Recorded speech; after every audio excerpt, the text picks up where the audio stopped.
top 10 strikers. Haaland, Benzema, Kane, Osimhen, Lewandowski, Jesus, Muani, Isak. Did you vote for that, Shan? Vajovic and Jonathan David as well makes it in to the top 10. And Jules, I sent you to bed, but you were like, no, I want to talk more about the FC 100 strikers. So please, keep me here. Thank you very much for your professionalism and dedication to this topic, Jules.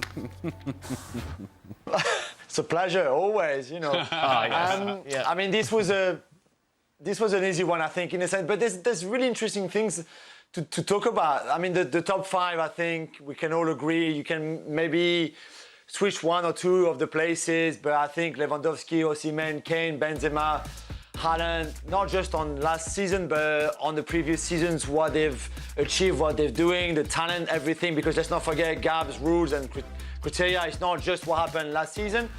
What's interesting is you've got a lot of young players too in that top 10. Haaland is obviously 22, you've got Isak 23, Jonathan David 23, Vlahovic as well, Osimhen is 24, Muani is 24.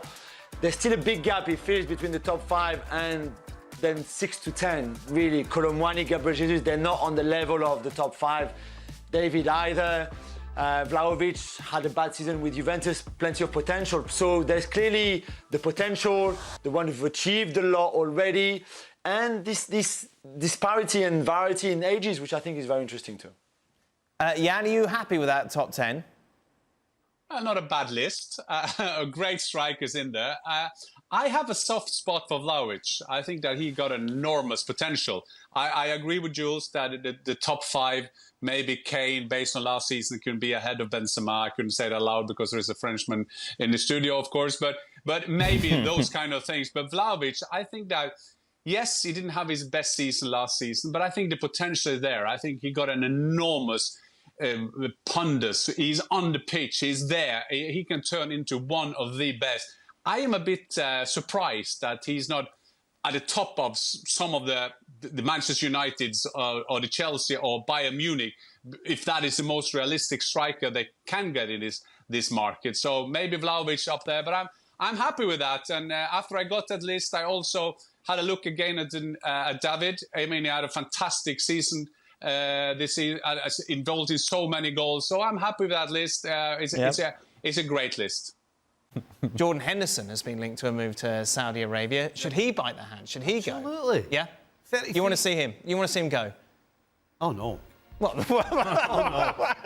No. If this is up to Jordan Henderson, right, then a 33-year-old being offered the kind of money that they're offering, absolutely you go. How much of a blow is it to lose him? It is a big blow. You know, we're talking about somebody who not only was... He's your captain, isn't he? Is he your captain? Aye. Was key on the field, but key off the field as well. Right. So for Liverpool, it's a dilemma. But it's also... I don't know this guy personally, but everything I've been told about him, he's probably going to feel as bad for Liverpool as Liverpool would if he decided that he wanted to go. So, as much as I think at 33 years old, you take the money 100%, I think he'll be tossing and turning, thinking, am I letting Liverpool down? Am I letting everybody down? Because I think that's the way this guy is. You know, I don't think he's a normal footballer. He's kind of an old school in a new era. Yeah. Where you feel the loyalty, and so it makes you kind of not sleep as well at night. He's going to sleep really well once you see his bank account. Well, but I mean, not everybody's the same. Oh, I know. I think he's one of these guys that will have a conscience about, you know, if it had been a year down the line, then probably for somebody like him, it's dead easy. Yeah. But I think the fact that he's not quite there yet, and with his connections and the way the guy is, I think he'll toss and turn at night thinking about it. Jules, I've just been told you don't like Jordan Henderson. I didn't know that. What?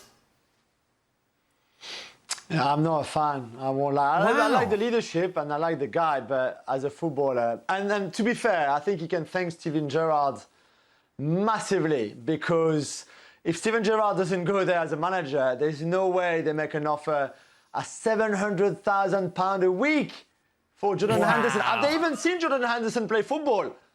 700k a week. Have they seen him play football? I mean, come on. I mean, Ali Moreno could earn that much money instead of Jordan Henderson. Stevie Nicol as well. Tell you what, This is crazy. Jules, that's harsh. Wow. That's harsh. Whoa. Come on. Listen, he's That's not hard. Messi. 700k. He's not. That's not my 700k, argument. Stephen. That's not my argument. My argument is what he did for Liverpool. I mean, it takes all great guy, great leader. it takes all kinds. Not everybody can be as silky as Messi or score a goal than Messi does, but there's all different pieces of the puzzle. And without Jordan Henderson, Liverpool might not win the Premier League or the Champions League. So I think you're being harsh on him personally, but. Thank you, Steven Gerrard. But that bit. hold on a second. You got that bit, right? But I think you're being harsh on him. The 700k a week, does that make you toss and turn still? No, that would fill a nice pillow, that would. Just one more note on the Saudi League. Cristiano Ronaldo's team has been banned from what, Mark? For not paying a player as well? Is that it? It's not paying a portion of a transfer fee to Leicester for one of the players they signed not so long ago. So I don't think it'll be one that takes too long to resolve. I think they have the money to resolve that situation quite quickly. And I think that as they're one of the clubs that's owned by, or partially owned by the PIF, the Saudi PIF, again, I don't think it'll be a long-term thing. But just on Jordan Henderson, I think, there's a Euros next summer, and Jordan is still part of that England squad, and I think England have got a great chance of winning it. If he goes to Saudi Arabia, he's not going to the Euros. And I think that will be a factor as well, in the sense that, it feels to me like a convenient opportunity or convenient offer for Jordan to use to, give Liverpool a nudge and say, look, I know you sent two midfielders this summer. Am I going to play more next season, or should I start looking for another club? And it just gives him a bit of leverage. But I think when push comes to shove, with a chance to finish his career with England with the Euros next year, maybe a win of the Euros. He is an incredible asset to have. Meanwhile, a number of players continue to be linked with a move to Saudi Arabia. Some players said to be already on their way, others reported to be doing so. Jordan Henderson linked with Al Ettifaq, Fabinho linked with Al Ittihad, and Riyad Mahrez with Al Ali. So these are the latest names that we are seeing. When it is a step up in how much more money you are making, how much more does it take to make you make that decision to step away from the club that you're at and playing for regularly? $700,000 per week. I suspect you're asking the wrong person there, Kay. That'll do it. Listen, if you're Henderson and he is past his best, I don't think I'm being disrespectful in saying that. You could say the same about Fabinho. Riyad Mahrez hasn't featured for Manchester City as he would have liked, or probably as often as he would have liked. So if you are thinking that you're seeing the end of your career coming soon, and you're offered this opportunity, and just judging by the 700,000 for Jordan Henderson a week, 700,000 a week, I'm going to guess it's a whole lot more than you earned at any point in your career. You jump at that opportunity. Given where you are right now in terms of your own progression, or you're past the peak, and somebody puts that kind of money on the table, I'll go for a week. Hey, why are you... Hold on a second. People are not seeing this, but you're playing with your hands like you're counting the money, Shaq. I wanted to have me for a week. I'll just play 1 week.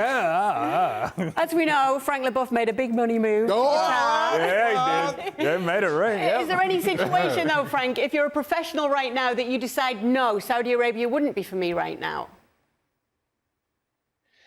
Well, I had the opportunity to go to Saudi Arabia after Qatar for a year, but I didn't feel that I should have gone there. It wasn't like a massive move from all the players. It was the case in Qatar when Batistuta, the De Boer brothers, Guardiola, Hierro, myself, Anderson, Sonny Anderson, Christophe Dugarry, Marcel Desailly, Benarbia, so many others we all came together.